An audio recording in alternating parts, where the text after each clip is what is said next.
اور میں بار بار یہ گفتگو کر چکا ہوں قرآن و حدیث کے اشاروں کی روشنی میں کہ بڑے بڑے امتحان دنیا کے 2 ملکوں میں ہوں گے، 2 علاقوں میں ہوں گے، 2 ریجنز میں ہوں گے، 2 خطوں میں ہوں گے۔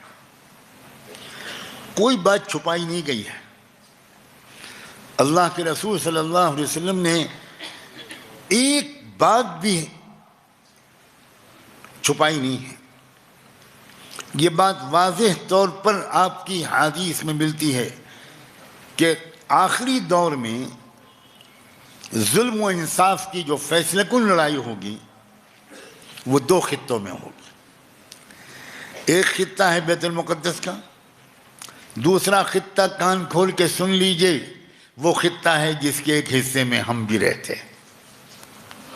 کان کھول کے سنیے۔ آج ہم دنیا کی خبریں سن رہے ہیں، آنے والے زمانے میں دنیا ہماری خبریں سنے گی۔ آج فلسطین میں اجتماعی قبریں بنانی پڑ رہی ہیں۔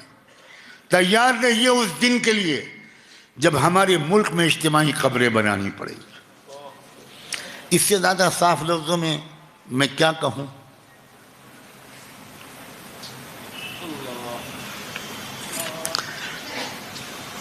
جو قوم اپنے وقت کو ضائع کرتی ہے، سن لیجئے کان کھول کے، جو اپنی مال کو، اللہ کے دیے ہوئے پیسوں کو زیادہ تر ضائع کرتی ہے، جہاں زیادہ خرچ کرنا چاہیے وہاں بہت کم خرچ کرتی ہے، جہاں بہت کم خرچ کرنا چاہیے وہاں بہت زیادہ خرچ کرتی ہے،